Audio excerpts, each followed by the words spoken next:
सेवा न करता मोठ्या हिमतीनं ब्रिटिशांविरुद्ध लढा देणारे क्रांतिकारक कुठं आणि क्षणिक सुखासाठी आपल्या देशाच्या नागरिकांचे लचके तोडणारा आजचा युवक कुठं. गणेशोत्सवाच्या या निमित्तानं समाज प्रबोधन करावं या प्रामाणिक उद्देशानं सादर करीत आहोत एक सजीव देखावा. हिंदवी स्वराज्य संस्थापक छत्रपती शिवाजी महाराज, लोकराजा राजर्षी शाहू महाराज यांना आमच्या मंडळाचा मानाचा मुजरा. सकल कलेचे आणि विद्येचे आराध्य दैवत विघ्नहर्त्या गणरायाला साष्टांग प्रणिपात. श्री चव्हाटा तालीम मंडळ, खडकाव गल्ली, बाजारपेठ कळे सविनय सादर करीत आहे एक समाज प्रबोधन पर सजीव देखावा. का मिळवलं स्वातंत्र्य, का मिळवलं स्वातंत्र्य, का मिळवलं स्वातंत्र्य.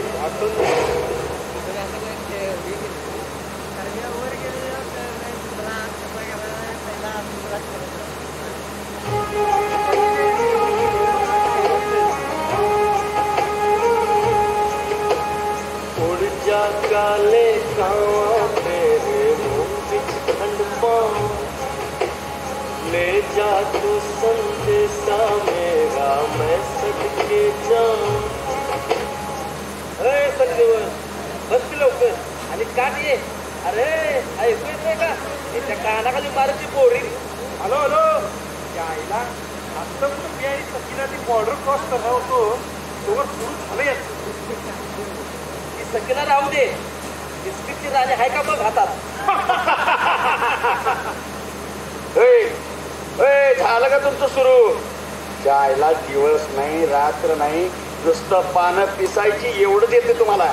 या अशा गुणांनाच त्या विजयाची पोरं आपल्यापेक्षा जास्त फार्मात आल्यात. मार्केटमध्ये पानपट्टीवाला सुद्धा उधार द्यायचं बंद झाल्यात आपल्याला.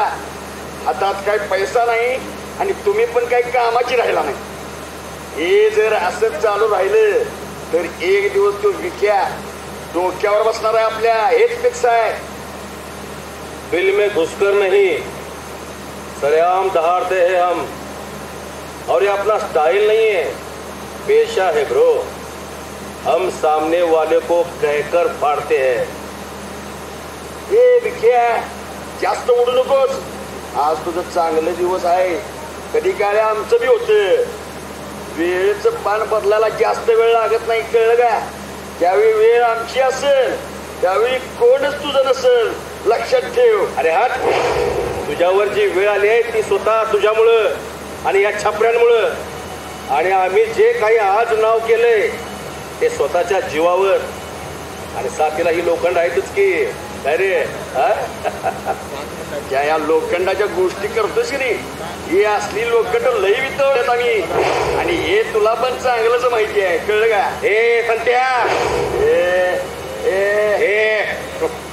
करू नकोस नाटक. तुला सांग जास्त आवाज करू नको, कळलं काय? थांबा रे थांबा म्हणतोय का नाही? सोडा एकमेकांना, सोडा म्हणतोय, ऐकायला नाही येत. हे भाड खाऊ, सोड त्याला, मागो. वकील साहेब, आज तुम्ही आलाय म्हणून वाचलाय हा, नाहीतर याचा आज कार्यक्रमच होता. आम्ही काय हातात बांगड्या भरल्यात काय? हा बघू आज कोण शिल्लक राहते ते आणि कोणाचा कार्यक्रम होतोय. थांब रे. तुमच्या या असल्या दररोजच्या भांडणानं तुमचं नुकसान झालंय. तू याच्या विरोधात काड्या करणार आणि हा तुझ्या विरोधात काड्या करणार. हे बघ, इथून मागत तुझा दबदबा होता, आज विक्याचा आहे, उद्या दुसरा कुणीतरी येईल. हे चक्र असंच चालू राहणार आहे. साहेब, या विक्याचा दबदबा संपवायची कोणाचीच ताकद नाहीये. बेटा, असला फालतू आत्मविश्वास बाळगू नकोस. सगळा वेळेचा हिशोब आहे, वेळेचा. कधी कधी वेळ फकीराला हुजूर बनवते आणि राजाला सुद्धा भिकारी करते, लक्षात असू दे. सांगा त्याला, कधी काळी आम्ही त्याला मदत केली आहे आणि त्याचमुळे आज तिथेपर्यंत पोचलाय तो.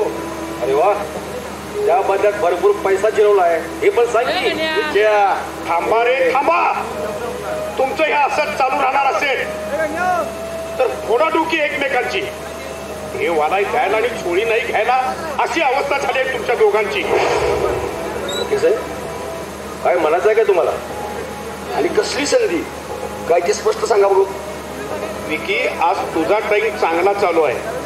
सगळे पत्ते तुझ्या मनाप्रमाणे पडतात, त्यामुळं तुला पुढची फिकीर नाही. आणि संत्या, आज तुझी माणसं हद्दपार आहे. तुझं सगळं बळ नाहीसं झालंय. अशीच वेळ विकी तुझ्यावर पण येऊ शकते. नाही मग काय विचार काय तुमचा? त्यासाठी सांगतोय, कोणत्या तरी मोठ्या व्यक्तीचा हात तुमच्या डोक्यावर असणं गरजेचं आहे. वरदहस्त, गॉडफादर हवा तुम्हाला, ज्याच्या जीवावर तुम्ही दोघेही भरपूर पैसा आणि दरारा कमवू शकता. म्हणजे दोघही एकत्र येऊन. अजिबात नाही, हे कधीच शक्य नाही. मी आणि याच्यासोबत अशक्य गोष्ट आहे वकील साहेब. होय विकी, आज तुझ्याकडे माणसं आहे आणि याच्याकडे अक्कल. काही कारणास्तव तो अडचणीत आहे, पण तुम्ही दोघे एकत्र येऊन जर काम केलं ना तर तुमचं भलं होईल. त्याच्यासाठी सांगतोय मी. आणि तरच उद्याचा दिवस तुमचा आहे. आलं लक्षात? मला माहिती आहे तुम्हाला दोघांनाही एकमेकांची तोंड बघायला आवडत नाही, पण तुम्ही दोघं एकमेकांच्या गरजा आहात. शेवटी निर्णय तुमचा आहे. एकमेकांच्या भांडणात ताकद वाया घालवायची की दोघं एकत्र येऊन त्या शिखरावर जाऊन बसायचं? साहेब, पण म्हणजे नेमकं काम कोणासाठी करायला लागेल आणि काय करायचं? एवढंच ऐकायचं होतं. अरे तुम्ही फक्त हो म्हणा, लाईफ सेट करतो तुमची. तुम्ही अशा व्यक्तीसोबत काम करायचं आहे की कोणत्याही परिस्थितीत तुमच्या केसालाही धक्का लागणार नाही. सगळी जबाबदारी त्यांचीच असणार आहे. मी आहे की. अहो, पण काम कोणासाठी करायचं आहे? नाव तर सांगा. दादासाहेबांसाठी. दादासाहेबांसाठी? मग मी तयार आहे. हे तयार आहे तुमच्यासोबत. कधी भेटायचं? अरे हो, उद्या त्यांच्याच घरी वेळेत पोचायचं बरं का. आणि आज खूपच आनंद झालाय मला. याचं एकच कारण, तुमच्या दोघांमधला वाद मिटला. उद्यापासून नव्या युगाची नवी सुरुवात.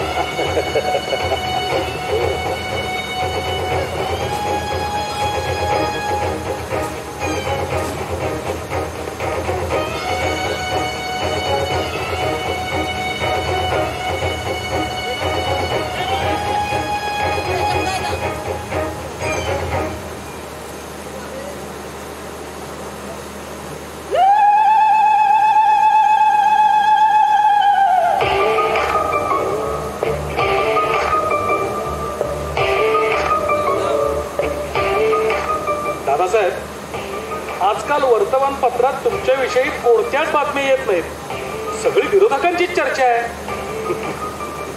अरे पत्ता पलटेगा.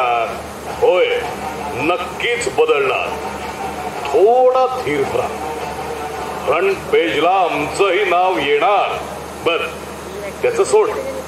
बाकी तुझं कसं चाललंय समाजकारण?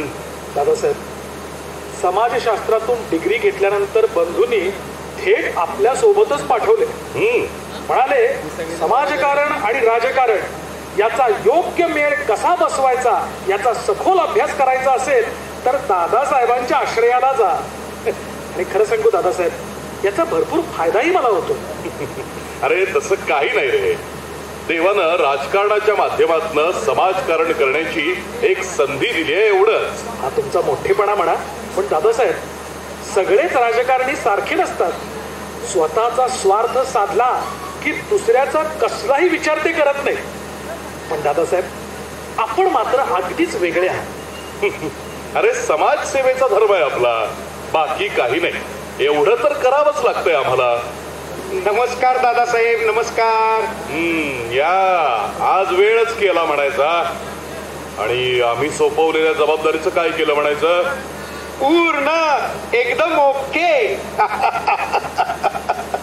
अहो, जबाबदारीचं चांगलंच भान असणारी माणसं आहात तुम्ही. तुमचा चेहरा आल्याबरोबरच सांगत होता मिशन फत्ते करूनच आलाय तुम्ही. कसं आता आमच्या खिशाचं ओझं तेवढं वाढवा म्हणजे झालं दादासाहेब. अहो हे काय सांगायला लागते, आकडा सांगा हो, पोच केले जातील. पण दोघही तयार आहेत ना, नाहीतर ऐन वेळेला माघार घ्यायची. दोघांनाही चांगलंच खचून घेतलंय. तुमचा शब्द सर्वस्व असेल. आता तुम्ही चिंताच सोडा, आता येतीलच ते एवढ्या. माफ करा दादासाहेब, पण कसली जबाबदारी, काय मिशन फत्ते, काय नेमकं म्हणायचंय काय वकील साहेबांना? अहो समजेल, लवकरच समजेल. येऊ का साहेब? अरे या की वागानो या. आता तुम्ही दोघं एकत्र आलाय म्हटल्यावर आमची चिंता संपली.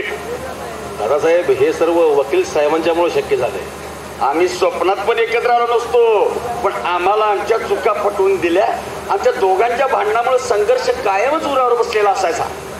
उद्याचं सुख त्यालाच अनुभवायला मिळतं जो डोक्यानं विचार करतो. कळलं का? याचीच फक्त तुम्हाला मला जाणीव करून द्यायची होती. एवढंच काम माझं. काय दादासाहेब? अहो तुम्ही केवढं मोठं काम केलं याची कल्पनाच नाही तुम्हाला. दादासाहेब, खरं सांगू काय, आपल्यासोबत काम करायचं लय मोठं स्वप्न होतं बघ आमचं. आज खरोखरच संधी मिळाली आम्हाला. याच संधीचं सोनं करून दाखवू दादासाहेब, हा शब्द आहे आपला. पण नेमकं करायचं काय याचा अंदाज काही येत नाहीये. डायरेक्ट मुद्द्यावरच येतो. बघा, इलेक्शन डोक्यावर आहे, त्यात साहेबांचा आदेश आहे. कुठलीही रिस्क घ्यायची नाहीये त्यांना, आणि त्यासाठीच मला तुमची गरज लागेल. साहेब कोणाला उचलायचं तेवढं सांगा, लगेच कामाला लागतो. हा, तसलं काहीही करायचं नाहीये. नेमकं करायचं काय? हे बघा, फक्त वातावरण तापलं पाहिजे एवढंच करायचं. आणि एकदा वातावरण तापलं की मग त्यावर फक्त फुंकर मारत बसायचं. पण नेमकं काय करायचं तेवढं सांगा, आम्ही तयारच आहे. दंगली घडवायच्या, कुठं पाकिस्तानच्या घोषणा द्यायच्या, हिंदूला मुस्लिमांविरुद्ध लढवायचं, दलिताला मराठ्यांविरुद्ध भडकवायचं, विरोधकांच्या सभेत गोंधळ घालायचा. एवढंच फक्त काम करायचं. बाकी राजकीय पोळी कशी भाजायची ते काम आमचं.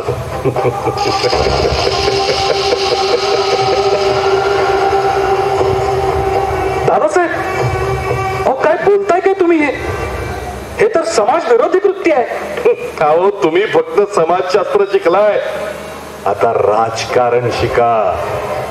काही गोष्टी पुस्तकात नाहीत मिळत, त्या अनुभवानं शिकायला लागतात. पण नाही दादासाहेब, मला नाही पटत हे. अहो आम्ही विचारलंच कुठं तुम्हाला? जरा शांत बसायचं आणि फक्त अनुभव घ्यायचा. हेच तर राजकारण आहे. मित्राचे बंधू आहात म्हणून तुम्हाला आमच्या सोबत ठेवलंय. आता तू आम्हाला शिकवणार का आम्ही काय करायचं ते? पण दादासाहेब, यामुळे कित्येकांचे संसार उद्ध्वस्त होतील, कितीतरी जीवित हानी होईल. त्याचं काय? बच्चे सिर्फ आम खाने का, किसने दिया पूछने का नाही रे. कसं आहे ना, सगळं झालं की काशीला नेऊन तुला गंगा स्नान घालून आणतो मी. कसं? आपण केलेल्या पापामधून गंगेचा पुत्र भीष्म सुद्धा नाही वाचला, आणि तुम्ही जी पापे करत आहात ती धुवून जातील असं म्हणायचं तुम्हाला? नाही, मी नाही येणार तुमच्या सोबत. वजन काटा हा फक्त वजन दाखवतो, क्वालिटी नाही. पण आम्ही तुझी क्वालिटी अगोदरच ओळखली होती, त्यामुळं आम्ही तुला बेरजेत धरलेलंच नव्हतं. प्रत्येक गोष्टीचं उत्तर प्रत्येकाजवळ असतंच, फक्त आमच्या तत्वात बसत नाही म्हणून आम्ही शांत आहोत. वार माझ्या वागऱ्या, नाहीतर काय करणार होतास? हे बघ, असल्या पोकळ धमक्या आम्हाला द्यायच्या नाहीत. ही दोघं आज आमच्या सोबत आहेत. आज आम्ही मनात आणलं तर काहीही करू शकतो. नुसता हुकूम करा दादासाहेब, काम फत्ते म्हणजे फत्ते. तुम्ही स्वतःला कितीही मोठं समजा, पण दुसऱ्याला कमी लेखण्याची चूक कधीही करू नका. नदीवर पूल नसेल तेव्हाच माणूस पोहायला शिकतो. त्याचप्रमाणे आजची परिस्थिती नक्कीच आम्हाला ताकदवान बनवेल. आणि हो, मी खूप बलवानही नाही आणि कोणापेक्षा कमीही नाही. हे बघ, आमचं कौतुक आतापर्यंत भरपूर केलंय, म्हणूनच आतापर्यंत आम्ही शांत आहे. लक्षात ठेव, एक वेळ आमचं कौतुक नाही केलंस तरी चालेल, पण अपमान करताना 10 वेळा विचार करायचा. नाहीतर वेळ मिळाला का अपमान व्याजा सकट परत केला जाईल. उद्ध्वस्त व्हायची भीती नसेल तरच वादळाला मिठी मारायची असते. आमच्या मनात भीती कधीच नव्हती आणि असणारही नाही. करून करून कराल काय हो? कराल काय तुम्ही? आमचा छळ कराल, पण तुम्हालाही तेच मिळेल. आज नाही तर उद्या मिळेल, पण नक्कीच मिळेल.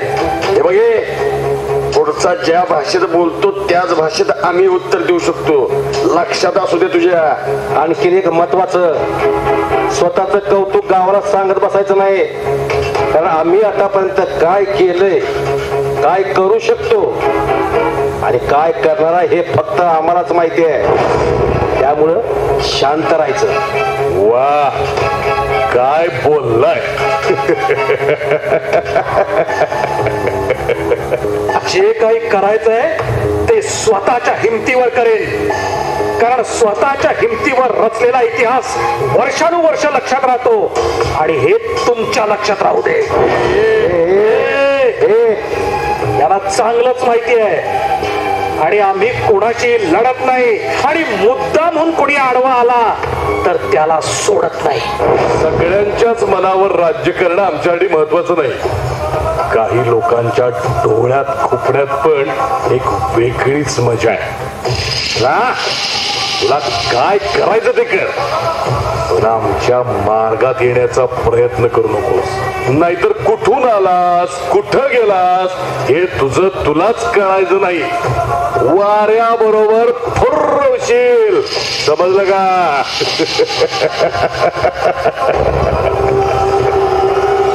आता जे घडेल ते घडेल. माझ्यासोबत जगालाही बदलायचंय मला. इथून सुरू झालेलं हे प्रकरण कुठं थांबवायचंय हे नीट कळतंय मला. या जनतेसाठी काहीतरी निस्वार्थपणे करायचंय मला. माझ्या स्वतःच्या सुखांपेक्षा इतरांना सुखी करायचंय. स्वतःच्या पंखांमध्ये बळ आल्यावर घरटं सोडायचं असतं आणि तेच करतोय. पोरा, नागाच्या शेपटीवर पाय ठेवतोयस तू, फुकट मरशील. मरणानं समोर येऊन जरी जीव मागितला ना तरी ह्या जनतेसाठी, समाजासाठी हसत मुखाने जीव देईन मी.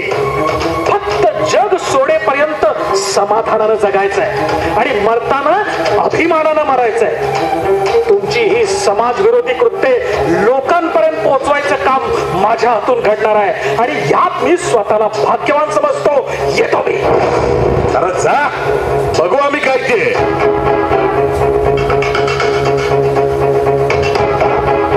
दादासाहेब, असा सहजासहजी कसा गेला तो? ताकद ही सांगायची किंवा बघायची वस्तू नाही, पण वेळ आल्यावर दाखवू त्याला. दादासाहेब, आम्ही बंदोबस्त करतो त्याचा. होय, उद्याचा सूर्य बघू देत नाही त्याला. काही गरज नाही. करून करून काय करल? लोकांपर्यंत पोचून समाज प्रबोधन करल. त्याचाच फायदा घ्या. त्याच्याच समाज प्रबोधनाच्या कार्यक्रमात दंगा उडवून द्या. तो आमचाच माणूस आहे आणि आमच्याच कार्यक्रमात दंगा झाला असं भासवून लोकांना आपल्याकडे वळवूया आपण. याला म्हणायचं राजकारण.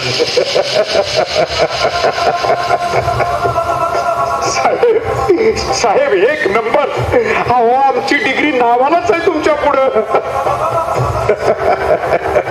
या आता.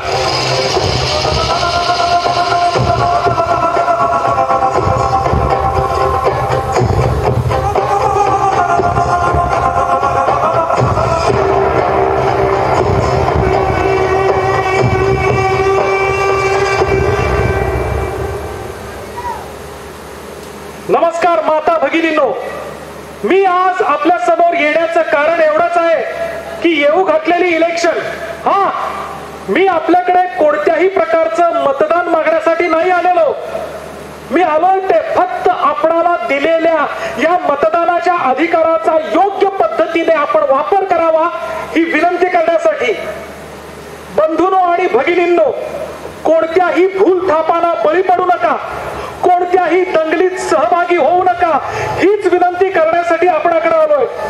आदेश येतील, अफवा येतील, रंगीबिरंगी झेंडे येतील, दगडासोबत धोंडे येतील, कळपा कळपानं गेंडे येतील, घर पेटतील, हलक्या मेंदूचे लोक पेटून उठतील, गाड्या फुटतील, काचा तुटतील, यात माणसांचंच मरण येईल.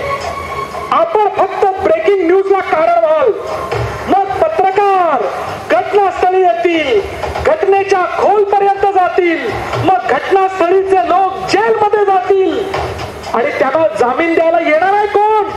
सांगा कोण? हे झेंडेवाले की धर्मवाले? येतील तर तुमचे आई वडील आणि भाऊ. हेच सत्य आहे आणि हेच तुम्हाला पटवून देण्यासाठी इथं आलोय. काय पण बघतो रे, बंद करा, बोलू द्या.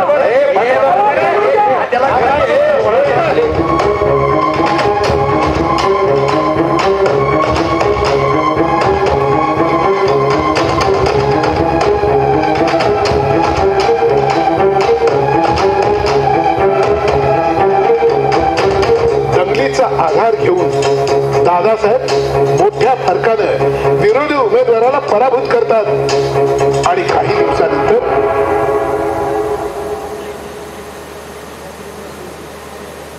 वा वा वा दादासाहेब, मानलं, क्या बात है. अहो, आपण आखलेली खेळी चांगलीच रंगात आली. तुम्हाला निवडणुकीत जे यश मिळालंय की नाही त्याचा विरोधकाला चांगलाच धक्का बसला असणार आहे. आमच्या बुद्धीच्या जोरावर आम्ही हे यश प्राप्त करू शकलोय. तसं बघायला गेलं तर ह्या वेळी जरा अवघडच होतं. पण त्या संत्या आणि विक्याचा वापर करण्याची कल्पना मात्र जबरदस्त होती साहेब. अजून त्यांचा भरपूर वापर करून घेता येईल तुम्हाला. थांबा, त्यांचं काम संपलं. आता त्यांना मार्गस्थ करावं लागेल. काय म्हणायचं काय तुम्हाला? तेच जे तुम्ही ऐकलंय. त्यांचा प्रवास इथपर्यंतच होता. बऱ्याच दंगलीत जाळपोळीत त्यांची नावं येणार आहेत आणि ती जर आपल्यासाठी काम करतात हे समजलं तर आपण बदनाम होऊ शकतो. दादासाहेब, योग्य विचार आहेत तुमचे. येऊ का म्हटले? आल्यावर नेहमी नमस्कार करणाऱ्यांचा आज अंदाज काय वेगळाच दिसतोय. याची कल्पना आहेच की तुम्हाला? कुणाशी बोलताय माहिती आहे का तुम्हाला? चांगलंच माहिती आहे, बाहेर ऐकलंय आम्ही. अरे वा वा वा वा, म्हणजे अर्ध काम सोपं झालं म्हणायचं. मग काय विचार आहे तुमच्या दोघांचा? तुमच्या स्वार्थासाठी चांगलाच वापर केला तुम्ही आमचा. जीवावर उधार होऊन तुमच्यासाठी काम केलं, त्याचं चांगलंच फळ मिळालंय आम्हाला. मोठा आदर होता तुमचा दादासाहेब, पण तुमचं सगळं स्वार्थीपणाचं होतं. कळलं ना आता? मनिगा, तुम्हाला तुमचा मार्ग मोकळा आहे आता. आणि आता आम्हाला आमच्या अडचणी वाढवायच्या नाही आहेत. म्हणजे आता आम्ही अडचण काय? अरे अरे अरे अरे, तसं नाही, तसं नाही, अडचण नाही. तुम्ही थांबा वकील साहेब, सगळं तुमच्यामुळे घडलंय. आमच्या डोक्यावर यांचा हात होता असं तुम्ही सांगत होता ना, पण हे तर स्वार्थी निघालेत. तोंड सांभाळून. काय उपकाराची भाषा करता रे? मोबदला आम्ही मोजलाय त्याचा. जे बघायला मिळणार नाही ते भोगायला दिलंय. विसरला का काय तुम्ही? आम्हालाही चांगलंच समजलंय. गुरु पण शिकवतो आणि वेळ पण शिकवते. गुरु शिकवून परीक्षा घेतो आणि वेळ परीक्षा घेऊन शिकवते. जाऊ दे रे संत्या, दाखवलीच त्याने त्यांची लायकी. पण साहेब, आम्ही आमच्या नशिबाचे मालक आहे, या परिस्थितीचे गुलाम नाही. कळलं का? शून्यातून नेहमीच विश्व निर्माण केले आम्ही. त्यामुळं या असल्या हरण्याची कधीच आम्हाला भीती नाही. आम्ही तुमचा आदर जपत गेलो आणि तुम्ही बुद्धिबळाच्या चाली खेळत गेला. वा दादासाहेब, खूप छान. विख्या, नेहमी त्यांच्या सोबतच राहायचं ज्यांची वेळ खराब आहे, पण त्यांची साथ सोडलेलीच बरी ज्यांची नियतच खराब आहे. कोणाशी बोलतोयस कळतंय का? आजपर्यंत किती आले आणि किती गेले? आमच्या वाट्याला जायचा प्रयत्न करू नका, नाहीतर तर काय? अरे कशाला डोकं गरम करताय? हा, त्यांनी सांगितलं ना एकदा तुम्हाला तुमचे मार्ग मोकळे आहेत म्हणून. आणि महत्वाचं एक, तुमच्याविषयी सगळे पुरावे पोलिसांच्याकडे आहे, पण ती प्रकरणं बाहेर न येऊ द्यायची जबाबदारी माझी. बाकी वादच घालायचा असेल तर तुमची इच्छा. विक्या, संत्या, नीट विचार करा आणि निघायचं बघा. चल रे चल. काय बेकार माणसं आहे ती. दादासाहेब दोघही गेलेत आता निमूटपणे, पण पुढच्या काळात कुठं अडथळा निर्माण करतील हे सांगता नाही यायचं. तेव्हा सावध राहा म्हणजे झालं. चुलीतनं निघणाऱ्या धुरात आकाश काळं करायचं सामर्थ्य नसतं.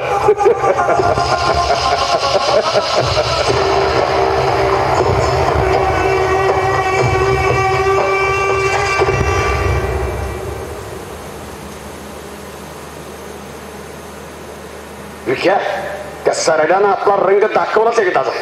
स्वतःची पोळी भाजल्यावर कसं अलगद दूर केलं आपल्याला.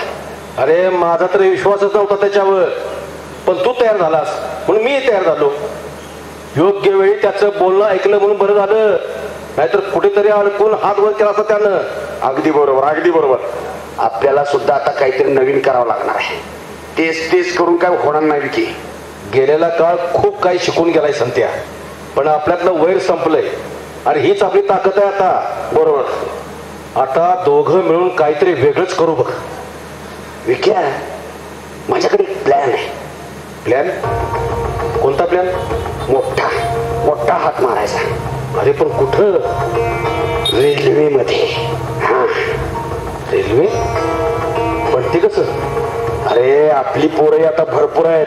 शहराच्या बाहेर रेल्वे गेली की तिची चेन ओढायची आणि ट्रेन थांबली की सगळ्या प्रवाशांना लुटायचं. बातमी 10 किलोमीटर मागे येईपर्यंत आपण मात्र मालामाल. म्हणजे त्या क्रांतिकारकासारखं? म्हणजे आपण पण क्रांतिकारकच झालो म्हणायचं की? हा थांबा. कसला हा विचार करताय तुम्ही? इतके दिवस दंगली घडवल्या, कित्येकांचे संसार उद्ध्वस्त केले आणि आता चक्क रेल्वे लुटायचा प्रयत्न करताय.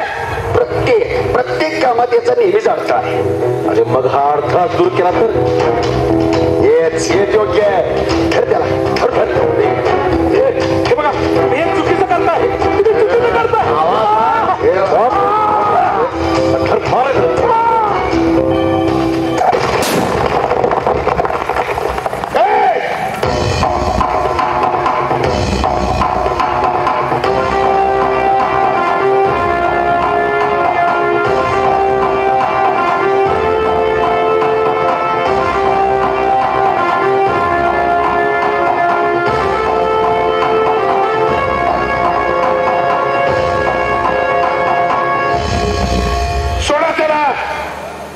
कंठाला बसल्या काय?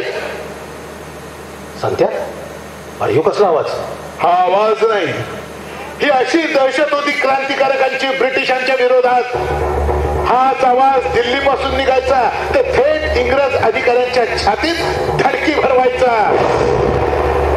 कोण? आपण कोण? त्यांनाच विचारताय? तुम्ही कोण? भारतीय असल्याची लाज वाटली पाहिजे तुम्हाला. त्यांना कसं कळणार आम्ही कोण?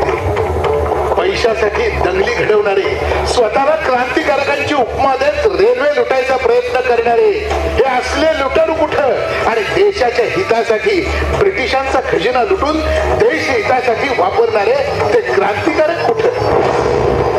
म्हणजे आपण चंद्रशेखर आझाद? होय, मी चंद्रशेखर आझाद.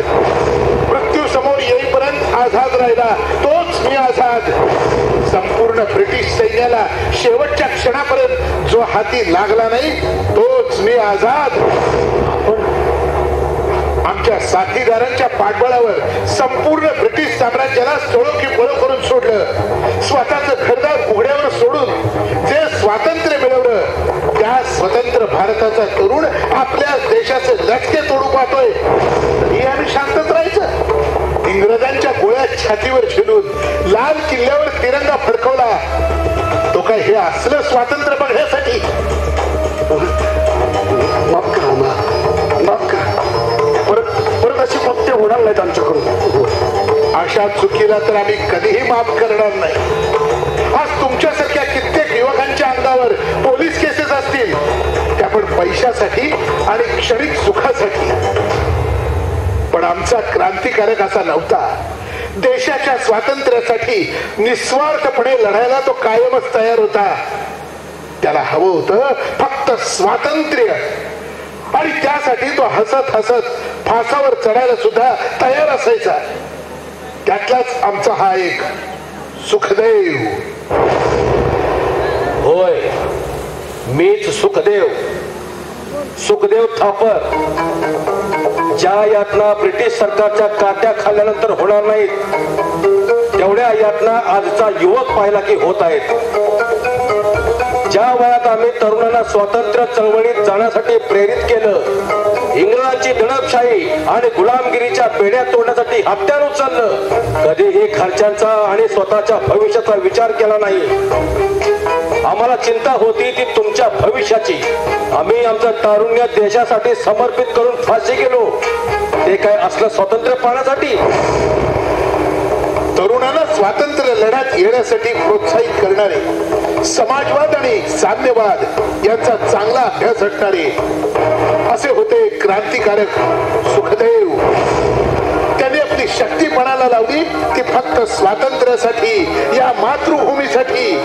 त्यांच्याच प्रमाणे त्यांच्या शेजारी मरणाला जवळ केलं ते आमचे क्रांतिकारी राजगुरू. होय, मीच शिवराम हरी राजगुरू, मराठी मुलकातला छत्रपती शिवाजी महाराजांचा मावळा. व्यापाराच्या कारणानं भारतात घुसलेले हे ब्रिटिश सरकार राज्यकर्ते झाले. आपल्याच लोकांवर त्यांनी अन्याय जुलूम सुरू केला. गर्व आहे मला की मी स्वातंत्र्य चळवळीत स्वतःच काही योगदान देऊ शकलो. तारुण्यात आम्ही स्वातंत्र्यासाठी झगडत होतो. कधीही ब्रिटिशांची गोळी येईल आणि मरण जवळ येईल याची आम्हाला भीती वाटली नाही. ती मनात कधी नव्हतीच. मनात होता तो एकच विचार, स्वातंत्र्य, स्वातंत्र्य आणि फक्त स्वातंत्र्य.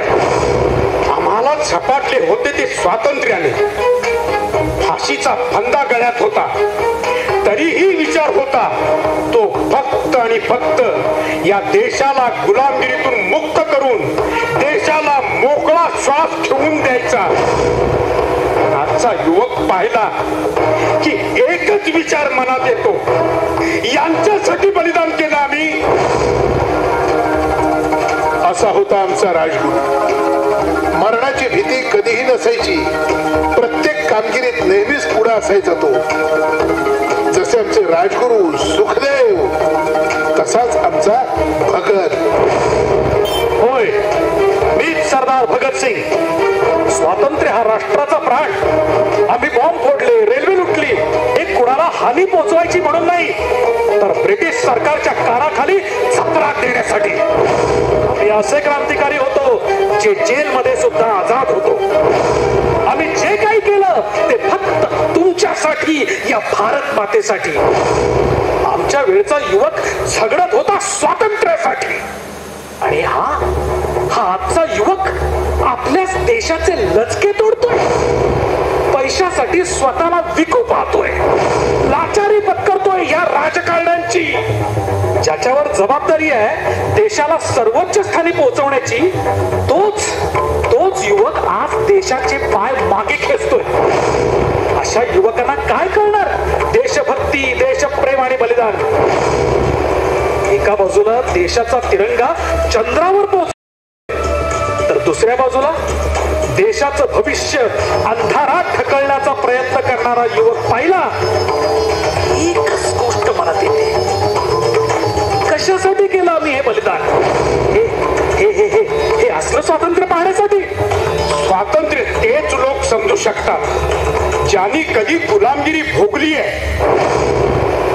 ब्रिटिशांच्या अन्यायाविरुद्ध दंड थोपटले. तुम्ही भाग्यशाली आहात. होय, तुम्ही भाग्यशाली आहात. तुम्ही स्वतंत्र भारतात जन्म घेतलाय. जेव्हा वंदे मातरम म्हटल्यावर युवकाचे झुंडच्या झुंड येत होते. शरीरात स्वातंत्र्याचं वारं व्हायचं. ज्यानं एकच गोष्ट घडायची ते म्हणजे ब्रिटिश सरकारचा थरकाप उडायचा. लोक प्रसंगी मरण जवळ करायचे पण मागे नाही हटायचे. त्यावेळी परीक्षा होती ती देशभक्तीची. जेव्हा घरातील एखादा क्रांतिकारक बलिदान द्यायचा त्यावेळी त्याची पत्नी मुलांना सांगायची, जीवनाचा साथीदार गेला, लहान मुलांचा आधार गेला, घरची भाकरी गेली, पण तुम्ही घाबरायचं नाही. जरी केले तुकडे इंचाचे, 1 इंचही माग सरकायचं नाही. ही होती देशभक्ती. माफ करा आम्हाला. फारच चुकीचं वागलोय आम्ही. होय, आम्ही कोणतीही शिक्षा भोगायला तयार आहे. तुम्हाला तुमची चूक समजली, यातच सगळं काही आहे. फेसबुक आणि व्हॉट्सअपचा डीपी 3 रंगाचा लावला म्हणजे तुम्हाला वाटतंय देशभक्ती. वर्षातून 2दा हातात तिरंगा घेतला म्हणजे तुम्हाला वाटतंय देशभक्ती. स्वतंत्र भारतात जर तुम्हाला खरंच देशभक्ती करायची असेल तर महिलांना सन्मान द्या. कामगाराला कामगार समजा, भिकारी नाही. गरीबाला काम द्या, भीक नाही. जिवंतपणे रक्तदान द्या, मरणोत्तर देहदान करा, जेणेकरून मरणाच्या दारात उभा असणाऱ्याला जीवन मिळेल. शेतकऱ्याला हिंमत द्या आणि सैनिकाला ताकद द्या. असे लहान लहान बदल स्वतःच निर्माण करा. तरच खऱ्या अर्थाने म्हटलं जाईल, सारे जहां से अच्छा हिंदुस्तान हमारा, सारे जहां से अच्छा हिंदुस्तान हमारा.